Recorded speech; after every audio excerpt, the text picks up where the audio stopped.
Ndabasuje bene data, Yesu ashimwe.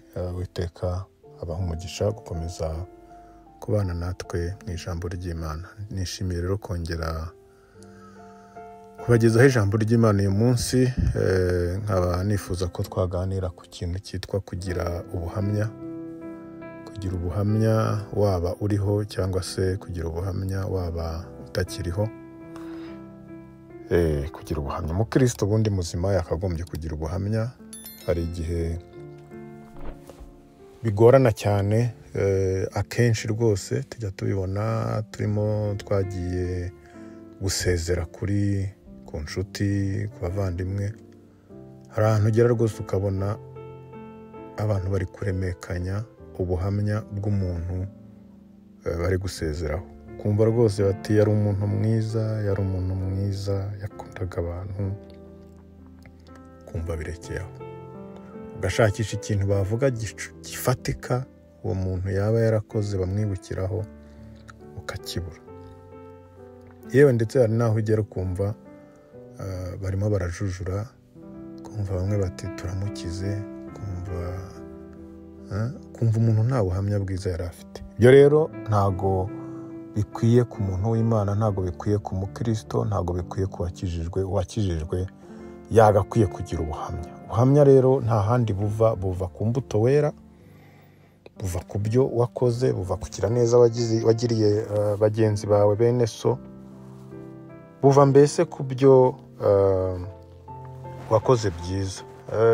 Hari ahantu tubona mu rwandiko rwa 3 rwa Yohana, aho yandikiraga Gayo ati ni kuko nishimiye cyane ubwo bene data bazaga bagahamya uburyo ushikamye mu kuri ukakugenderamo. Nta cyantera umunezero waruta wo kumva ko abana banjye bagendera mu kuri. Amen. Ubu ngubu ni ubuhamya rero, ni ubuhamya bw'umwe mu babyajwe ubutumwa na Yohana, aho avuga ati nishimiye ubwo bazaga bahamya uko ushikamye mu kuri kandi ukakugenderamo. Ukuri muri iyi minsi nta n'umuntu navuga ugishikama. Akenshi hari abantu bakivuga ukuri, hari abantu bakigendera mu kuri, ariko abenshi usanga kuvugisha ukuri 100% byarananiranye. Ukabona umuntu uyu munsi mwavuganaga ibi, mukemeranya ibi rwose, mugafatanya umugambi, ariko mwasohoka mwagera ahantu ukabona atangiye gucabiranya, gucisha hirya no hino. Kuri kwabaye ikibazo, ndetse basigaye banavuga ngo ntihagitsinda ufite ukuri, hatsinda ufite ibimenyetso. Icyo nacyo kigaragaza yuko ukuri kwabuze mu bantu muri iki gihe. Ndetse usanga rwose n'umwana mutagira gutya, ukabona araguhisha, arashaka kukubeshya, kandi ibyo arimo kukubeshya unabireba. Bivuga ngo rero ukuri ni imwe mu ntwaro Satani adutsindisha kugira ngo dutandukane n'ubwiza bw'Imana. Rero biranezeza kubona umuntu wabyaye cyangwa se umuntu wabyaye mu mwuka, ubona afite ubuhamya bwiza. Ukumva hari abantu bari kuza bakubwira bati kanaka rwose ni umuntu muzima, ni umukristo muzima, twamubonye gutya, ni ukuri uriya ni umukristo ujya mu ijuru. Iyo wamubyaje ubutumwa rero birakunezeza, ukumva nawe rwose uranezerewe.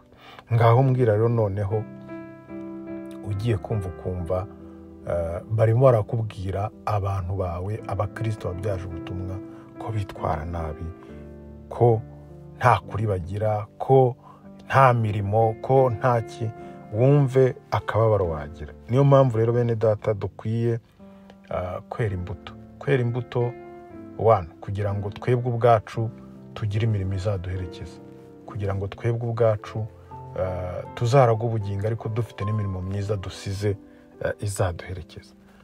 Icya kabiri, kugira ngo byibura na ba bandi batubwirije ubutumwa bagire umunezero yuko hari umurimo bakoze, ko hari imbuto zashibutse mu butumwa bavuze. Erega burya kubwiriza ubutumwa ntago umushumba muzima yishimira yuko abantu buzura urusengero cyangwa abantu baba benshi, ahubwo yishimira ni bande bahindutse, ni bande bagize impinduka.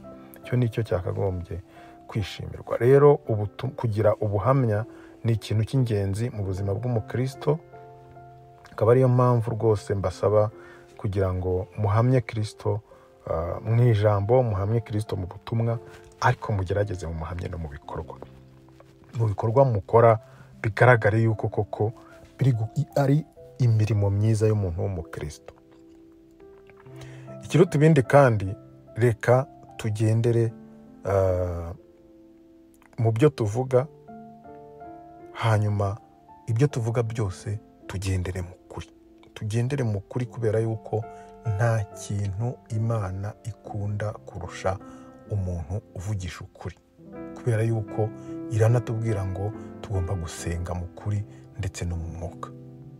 Umuntu ufite ukuri, umuntu ugendera mu kuri, uwo niwe womatana n'Imana, uwo niwe uba inkoramutima y'Imana kurusha abandi bose bakora ibikorwa bigeze hehe. Niyo waba uzi kuririmba ute, niyo waba uzi kubwiriza ute, ariko utagira ukuri, ntabwo Imana ikwishimira. Ariko ukuri, niba hari ikintu Imana ikunda, niba hari ikintu kinezeza Imana, ni ukubona abana bayo bavugisha ukuri, bakorera mu kuri. Icyo rero nicyo mbifurije bene data, kugira ngo mugire ukuri, kugira ngo mugire ubuhamya, haba kuri iyi si, haba ndetse n'igihe muzaba muyivuyemo, muzagira imirimo ibaherekeza, ku buryo umuntu wese azavuga ati uriya muntu rwose yari umuntu w'Imana.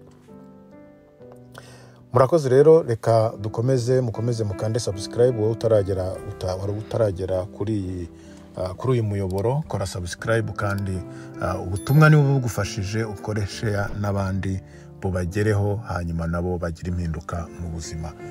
Data, ndagushimiye kubwira ijambo, ndakwinginze kugira ngo uriherekeze, Mwuka Wera riherekeze, hanyuma abana bawe bakomeze kugira icyo biyungura, kandi ugirire neza umuntu wese utari ufite ukuri, agerageze kukugenderamo, hanyuma nawe akore ku mutima w'Imana, kandi azabona ubugingo buhoraho.